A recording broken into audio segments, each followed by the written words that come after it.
Welcome back to the Boy Time channel. Today, Porter Robinson, Smile, No Wheel, another new release. Coming at you again with another one. And there'll be another one after this. But this is the newest Porter Robinson record. We did Nurture on the channel a couple of years ago, I think. But that was a 2021 record, so this is his first thing in 3 years. Seems very quirked up. We did not get our resident E-Boy Babjab. He was not available, so you just have to deal with us, which is unfortunate, but we'll make it through it. But yeah, this thing looks quirked up. There is an XD in the first song. I think we both heard Cheerleader. I love Cheerleader. Cheerleader's great. I think that's the only one. There was another single, I think. There was 3 singles. There was 3? Okay, I did not listen because to that. he did the classic. He did Kitsune Mice and Freestyle like earlier this week. Oh yeah, the drop a song right before the album comes out. Move. Yes. Great. Yes, it's a classic. Yeah, but I think we really vibe with Nurture, so I'm very excited to see what this has to bring. But yeah, I think that's it. I think we can just jump in. Absolutely. Alrighty. Knock Yourself Out, XD.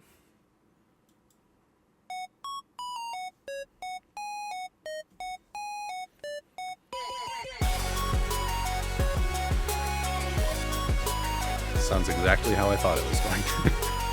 Yeah. I threw my phone into the sea. Simple human being wouldn't know how to brush my teeth. And I'm everything you talk about. Why should you keep letting yourself be let down? If I'm everything you talk about, I'm in the mirror, baby, let it all out. Don't know my schedule on the 5th. Bitch, I'm Taylor Swift. No, you're not. He only released one vinyl version of Exactly. this album.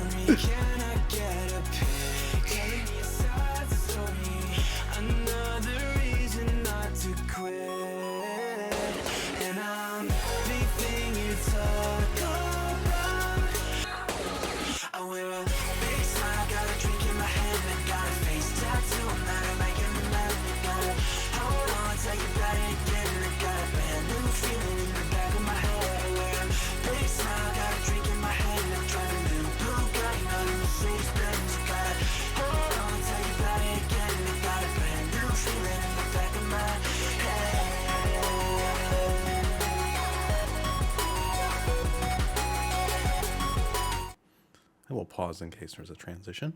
That was Knock Yourself Out, XD. That was very good.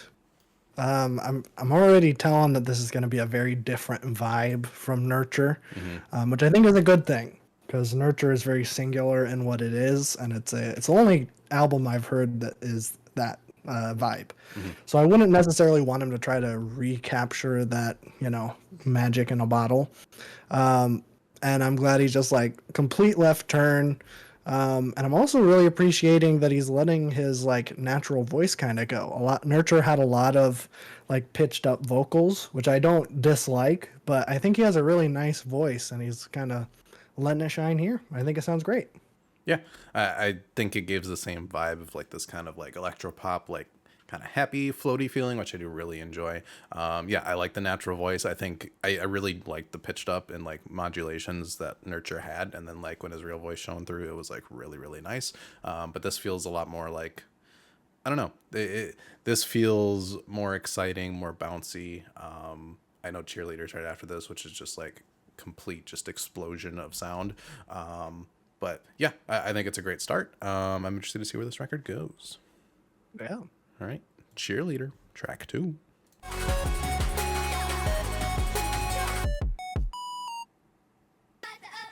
No transition.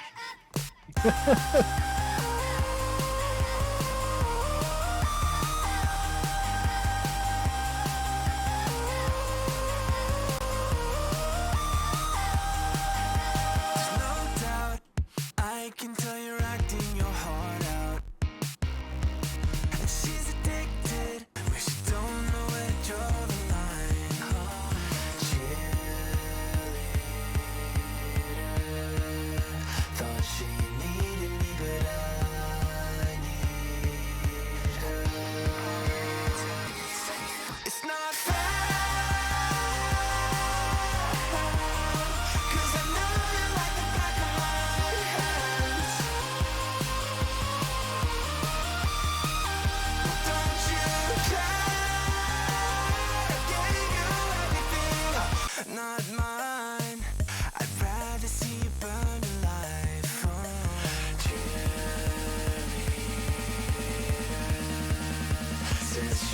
chase me, 'cause I'm not hurt. It's not fair, 'cause I know you like the back of my hand. I love the type that makes you dedicate your life. Oh, my cheerleader. Thought she needed me, but I need her. It's not fair, 'cause I know you like the back of my hand.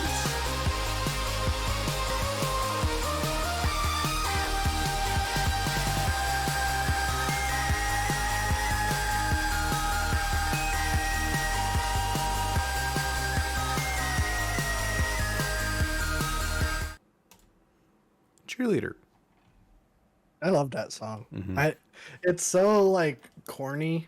Like it really like harkens back to a time of like, I guess like maybe when he was like starting up like in the 2010s kind of dubstep electro scene. Where they have like these really loud choruses, and then of course there's the bridge where they break it down, and there's just like the slow section, and then it eventually ramps up at the end.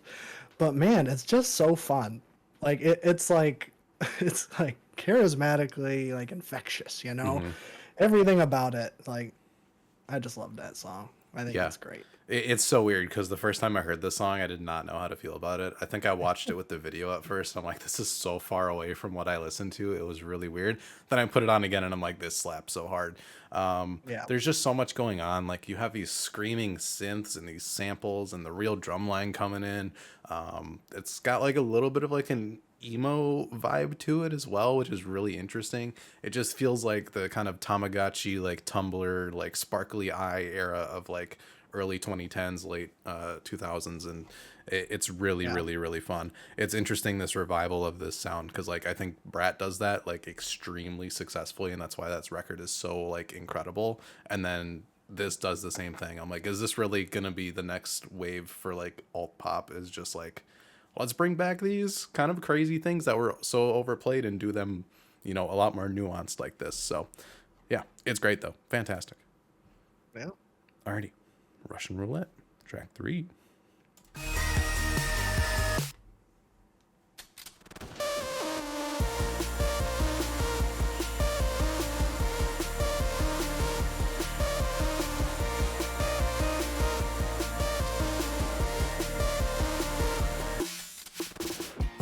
It's me, smiling for the team as I it depends on me.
song is coming to a close. It only became taboo because it was too powerful. That's why you won't forget it. Don't kill yourself, you idiot. Russian Roulette. That's a nice song.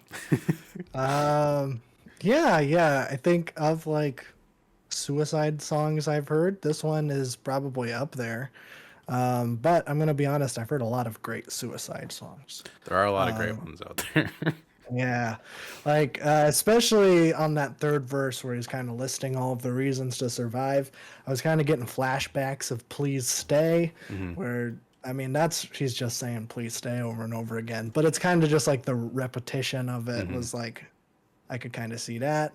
But yeah, I mean honestly, like the first two verses were kind of funny. Yeah. Especially the second verse, talking about pitchfork and a monkey pissing into his own mouth. That's just funny. And then you compare that with just like the visual of him sitting alone in his room trying to kill himself. It's like, wow, that's a stark contrast. And then like ending with like a dance beat. It's so weird. It's the most unconventional suicide song I've heard, but pretty dang good, I would say. Yeah, I think this is so like era specific. It's kind of insane. Just like how current day like thoughts and feelings are. Yeah. I think I'm understanding this record a little bit because it's like about actual suicide, but I think part of it is about like career suicide and like how you're viewing yourself and how other people view you online and just the constant pressure of it all. And then especially Cheerleader being like a parasocial kind of relationship of like someone who's just like, I'm gonna kill you if you don't give me what you want, but I also love you so much. And like this kind of parasocial thing, it kind of extends to this, I think. Yeah. Music wise, crazy. Just so many different things going on here. I think the mix was a little bit flat for part of the song, but I think it made up for it. Like as it kept going on, it wasn't enough to like bother me. The drop was just like, it works. It's like really weird that it works after that verse. I don't know. It's just it's a bold statement, and I think it works really well. You even got the fitter, happier electronic guy at the end doing his thing too. Yeah, really fantastic. It's so hard to kind of balance that like incredibly depressed, but like at the same time really fun, and that's what Nurture does, and I think this does it like just as well. So, yeah, fantastic. Alrighty, Perfect Pinterest Garden, track 4.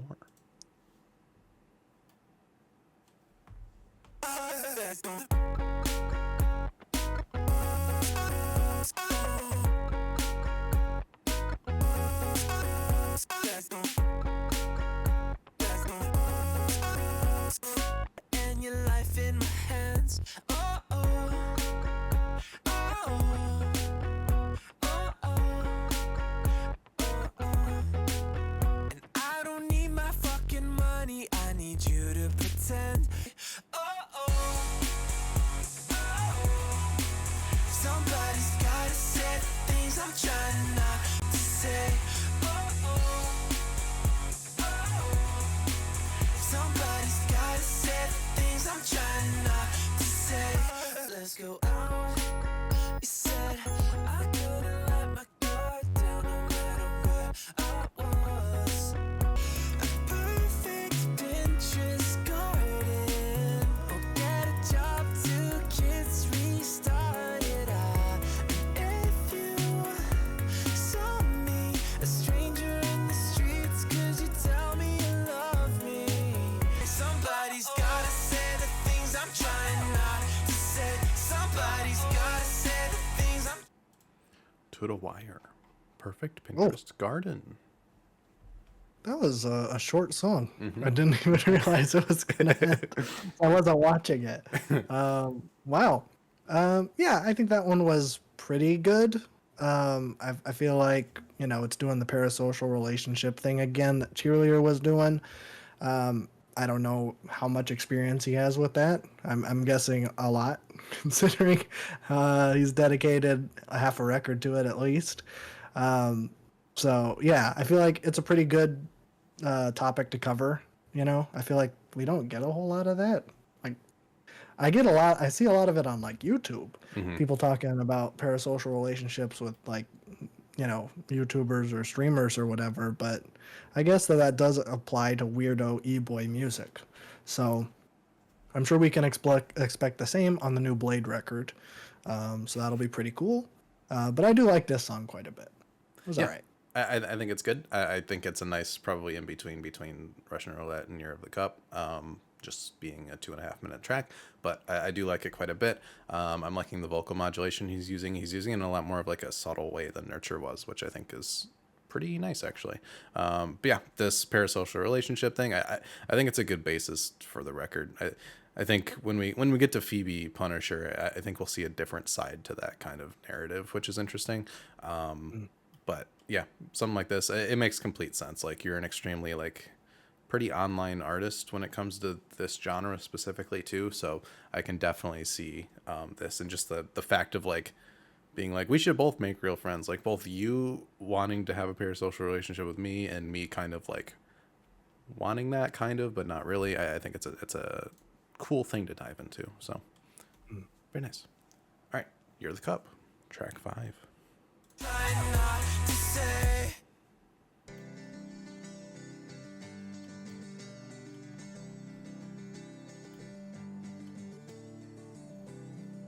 It's none of my goddamn business what's in the cup, but it's a beautiful thing, man. But it's not a beautiful thing because nobody knows what's in the cup. Lil That's the Wayne, whole thing. Unless you come up and drink what's in my cup, then Lil Wayne I we were feature on a just Porter talking Robinson. about him. also, That's true. when people drink alcohol, they react. Stretch my voice. I probably should pick that cup back up.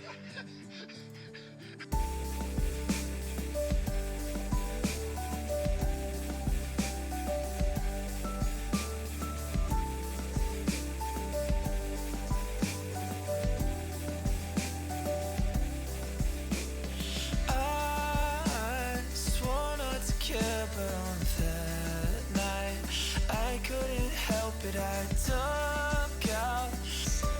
What the hell was in his cup? Whatever he was drinking must be a motherfucking success potion.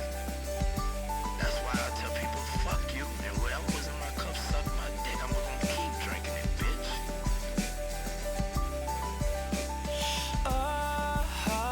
Something's in the air like vanilla. I got on my Facebook, and that time I had the courage to call her.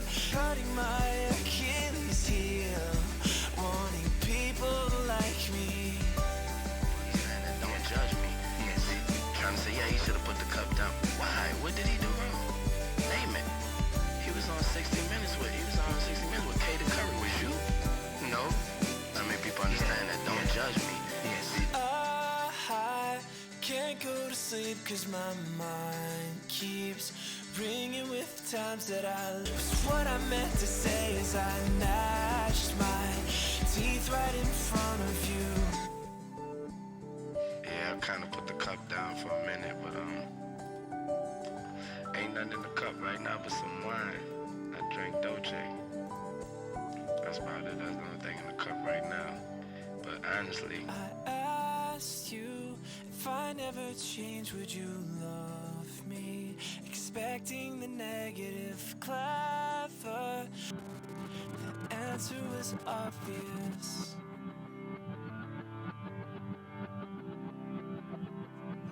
What's in the cup? Is it really none of my goddamn business? Year of the Cup. Was an interesting one. So I've not seen this Lil Wayne interview. I don't really know what this is talking about. So I'm a little lost and or confused. Do you know any context about this or what's going on here? Well, Lil Wayne is obviously talking about lean here, but he's also talking Oh. about how that can help his creative process and help him grow as an artist, but it also might be damaging in some ways, potentially. Really? No one told me that. That's what I was kind of getting here. Oh, okay. Yeah, I don't know. I think it's fine. I don't I don't know. I don't know what Porter Robinson is talking about either. Like if there's like context to that. So, I don't know. I thought it was fine sounding song. I'm just like, what's happening here? How does this connect? And I'm sure it'll click later, but for some reason my brain's not making the connection right now. Yeah, incredibly interesting. I've never seen like a sample of an interview use this prominently. Like, like it's a song and it's that like spliced together, which is interesting. It's not like a Mortal Man kind of thing, but it's more just like a here's a contextual moment that I'm borrowing from as an inspiration, Yeah. but I'm putting that directly in the song, which is interesting. I don't know. I'm kind of getting like this like back and forth of like, do I need bad things to happen in my life in order for me to make music that connects like this? And if I lash out, will it help with my art? If I do these different things, will it change the way people perceive me? I think it's kind of that. I think it's going to take multiple listens to like kind of really get into this one, because it is very different than like anything I've really heard. But I Yeah. do kind of understand the basis of the metaphor there, and I think it is pretty well done. I think I just, after the record, we've heard it all. I think I need to go back to this and like figure out what's actually going on here. But that was my first thoughts on it, and I think it's pretty good. Alrighty. Kitsune Mason Freestyle, track 6. Porter Robinson bars.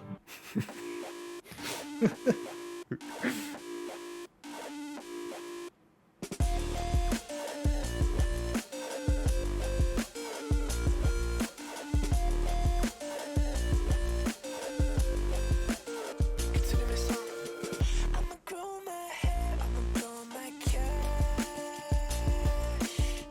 My soul keeps in it, put the money in the bag. Wanna see my face, ID my hat. Yeah, we're just trying to look good, trying not to feel bad. Yeah, everybody's just trying to look good, trying not to feel bad. Didn't you see this coming? Everything you thought you wanted was made out of nothing. All of y'all remind me of each other. I don't even know where I'm at. LM, undercover. I spend my money, then I get it all back. I might do a song with your mother. I think she wanna see me on the track. I'll be pretty boy on the cover. Make a face, take a photo, that's that. Your girl is staring at my back. It's been a long time coming. Every cliche is true. I just wanna have this moment with you. I always feel like I just found the thing that's haunting me. Like, I thought like, you know, if I grow out my eyelashes, or if I get a haircut, or if I get Estee Lauder night serum or whatever, if I get that new outfit, like, Just trying to look good, trying not to feel. Trying to look good, trying not to feel. Trying to look good, trying not to feel bad. Just trying to look good, trying not to feel. Trying to look good, trying not to feel. Trying to look good, trying not to feel bad.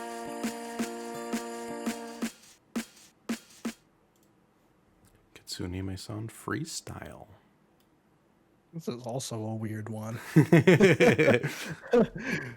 When it started, I'm like, I was gonna say, like, speaking of Blade, because it kind of gave Yeah, me almost. like Drain Gang vibes. And then the chorus, you know, that kind of sounded like a Nurture song. It was like this weird kind of in between, where like this feels more like a transitionary fossil to like where this the rest of this album is and where Nurture was. You know, and I think it's really interesting. I thought that like the subject matter was really nice. Like the line talking about getting his teeth fixed was like kind of heartbreaking to put right at the end of your song.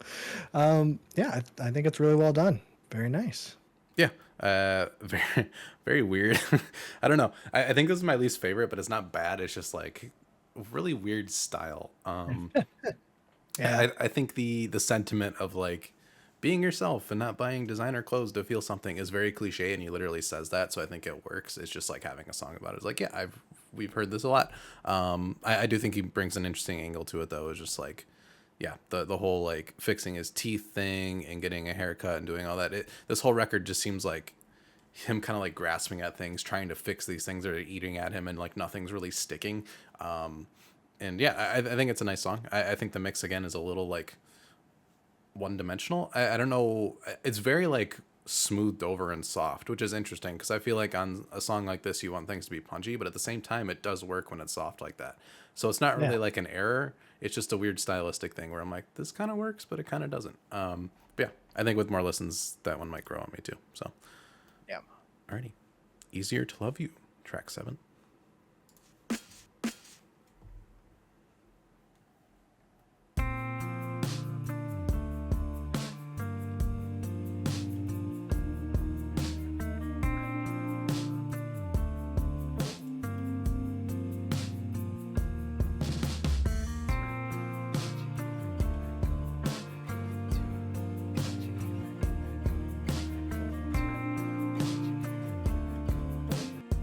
And it would be so much easier to love you if you could only see yourself like me. And wouldn't it hurt much less when you were lonely if you could only see yourself like me? I found a letter, dear future me. I promise I'll take care of the person we'll both be eventually. I'll pick up painting, and I'll join the gym. And wouldn't it hurt much less when you were lonely if you could only see yourself like me?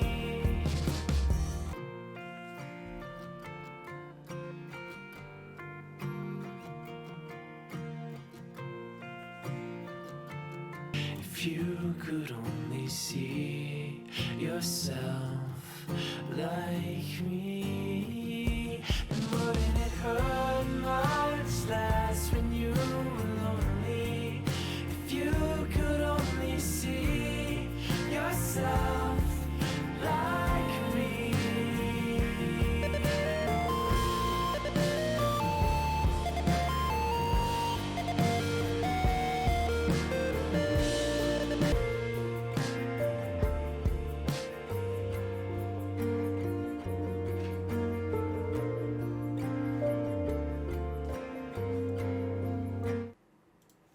Easier to Love You. Man, that's so sad. That just really brought me down. Oh man, that is like tough. I think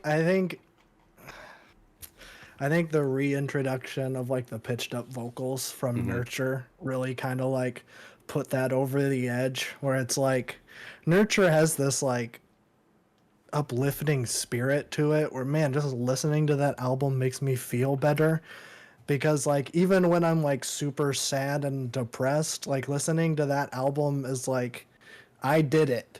I beat it and you can too, kind of, or I can too, I don't know.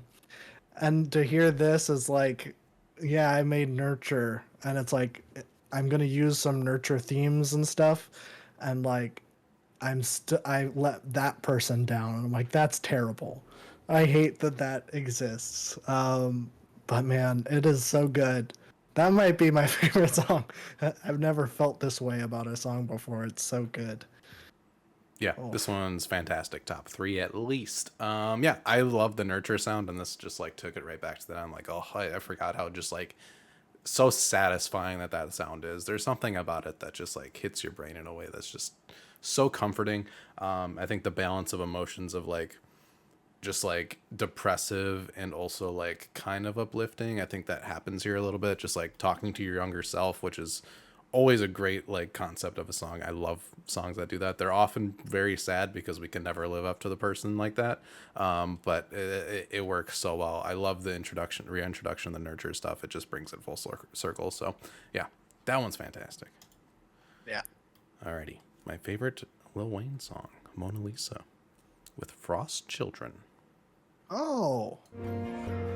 I love Frost Children. Me too.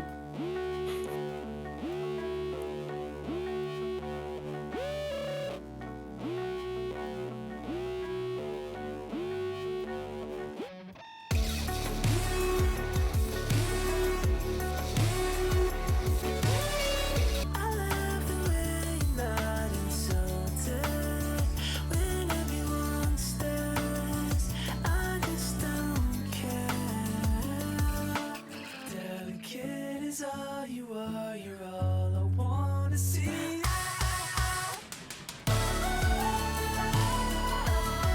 Mona Lisa, darling, you're still a starlet.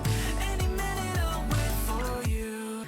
It's just so sweet. I know you do it for me. And everybody else surrounds you. Oh, you never leave. I know you wait for me. Oh, and all you're all I want what's underneath that.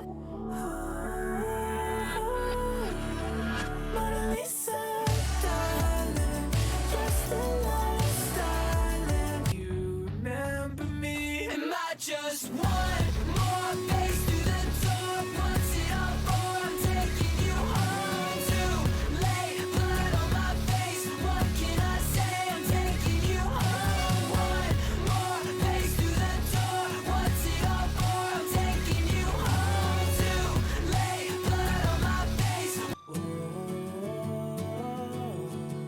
Mona Lisa, darling, you're still life, starling.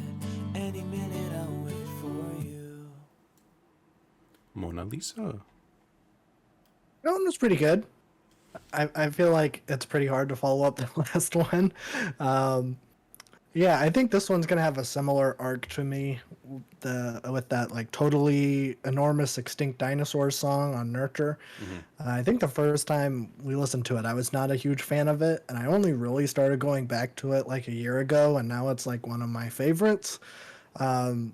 Right off rip, I'm like, oh, this feels a little bit weird and out of place, but I think once I go back to it, I think I'm gonna appreciate it a whole lot more. But yeah, it's all right. Yeah, I like that one a lot. I think it takes the banjo from last track, inserts it into an EDM song, and I think it works for some reason. I don't know. The flow of it's really nice. It still has this kind of like emo undercurrent to it, which is still really fun. Yeah, I think the song being about him literally being like a Mona Lisa and like someone trying to steal him because like they don't want anybody else to like, you know, have this kind of moment with a piece of art. Parasocial theme again, but again, an interesting ways to talk about it, and I really enjoy it. So, very good. Alrighty. Track 9. Is there really no happiness? It should I be don't a know. happy song. I hope so.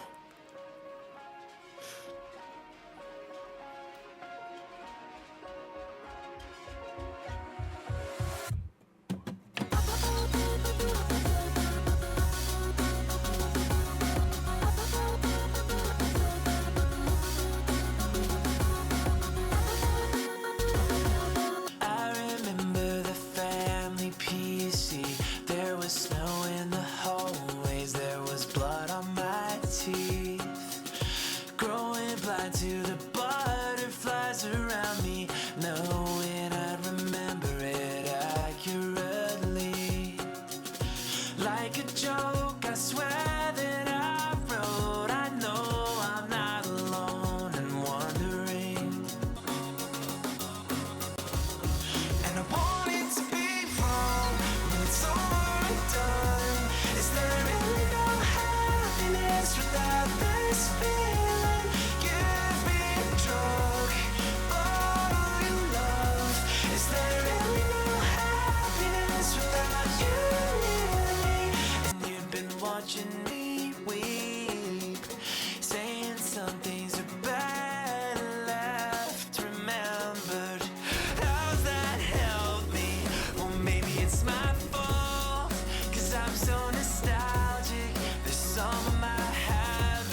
Happiness. That one was pretty good too. Kind of going back to the themes of Easier to Love You, super nostalgic, that trip. I thought it was pretty good. And hey, bringing back those nurture instrumentals, and I'm here for it. I thought that was maybe the most beautifully instrumented track on the whole thing. Very, very good. Yeah, I agree. I think it just works really well. I love the instrumentation on it. Everything is just so bright and cheery, and then the subject matter is not, which seems to be just like his signature, which is great. I just love the subject matter of like nostalgia kind of being a bad thing at more times than we'd like to admit, and just kind of battling with that as he moves forward. But yeah, really nice sounding track. I love the sound of that one. Yeah. Alrighty, closer. Everything to Me.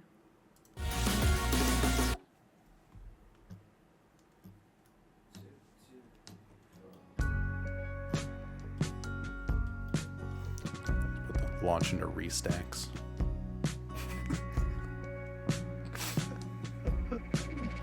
I hope not.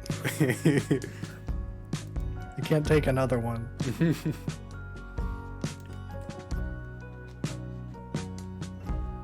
It's over for half my long life. You were with me. It went quickly. All of me and all of you. Nothing else in the room.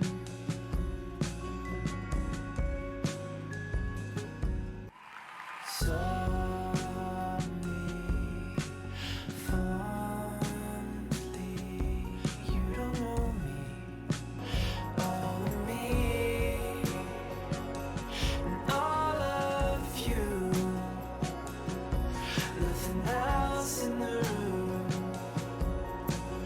This seems like it's everything to me.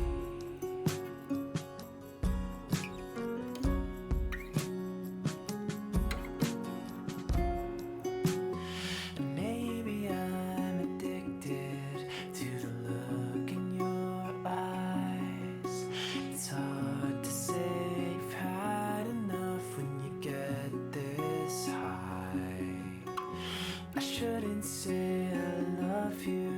I don't know your name, but I'll just say it anyway, 'cause it feels the same when it's you and me.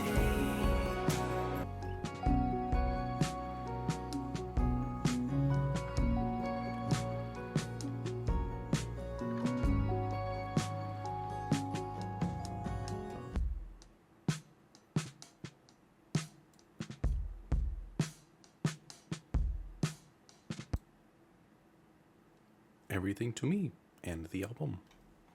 Holy cow. That was a great closer. I thought I was going to be like, hey, it's your favorite thing. Because your favorite thing is closing an album is. with just an acoustic guitar. Well, it didn't end up being that. And I'm kind of glad it didn't. I think, I gotta say, maybe my least favorite song on Nurture is the closer. That's just because everything else is so fantastic. But this, honestly, is one of my favorites. It kind of completely encapsulates the theme of the album and kind of like shows the kind of growth that has been going on through the whole thing. I thought that it was a really nice culmination, and I was like, oh, that's kind of cool, bringing in a bunch of like real instruments instead of like synths and fake drum machines and stuff. I thought it was a really nice contrast to everything else, and I loved it. Very, very good. Yeah, I think it's always surprising how well he does acoustic songs, considering like his main genre. I'm like, this is always really good. I mean, I got faked out on Nurture because that one acoustic song, I think Blossom, is like a keyboard doing a guitar, which is just so crazy. But yeah, this sounded great. I love the kind of spacey feel. I love that we're bringing in kind of like almost folk space country elements in this record. It just works. But yeah, I think it wraps up the record perfectly with like just like all of the issues he's kind of had with fame, and just like how he reacts to this parasocial relationship, and just coming to the conclusion that it's like, this means a lot to me, and I think I just need to accept that this is like a part of, you know, this career, this life, and like it does benefit me in a lot of ways that I wasn't seeing before. But yeah, I think it's a gorgeous way to wrap up. I think this will mean like everything to like fans of his that have been fans for like the longest time. Like, I'm still very disconnected from him as an artist and a person, but like his emotion comes through like right away on like both this and Nurture, and I think that's a really, really strong quality to have. So yeah, fantastic closer. Yeah. But going into the album as a whole, I don't think like I was like, do I really want to say like, is it better or worse than Nurture? They really are two completely different beasts, and I think I like, I think there's things I like about Nurture a whole lot more than this, but there's stuff on here that I like a whole lot more than Nurture too. I feel like, I mean, it's definitely sadder than Nurture, which I guess is fine. Yeah.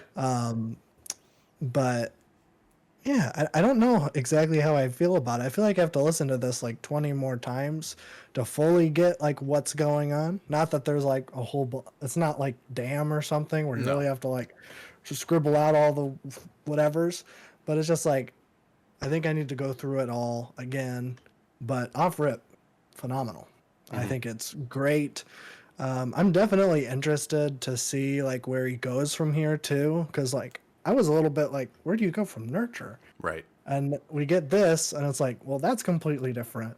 And I mean, there's like themes that kind of carry over, like in his lyrics, but man, I'm down for whatever he does next. I think I'm definitely considering myself a fan of Porter Robinson now. Yeah. Very good.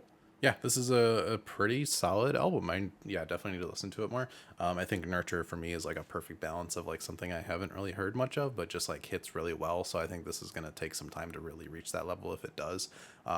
But I do love the ideas on this thing, and I love the blend of genres, bringing in a little bit of like the emo, e-boy kind of stuff into the EDM with the banjos and everything too. It's a crazy combination, but it works really well, and I think it's really, really him, and I think it works. I don't know.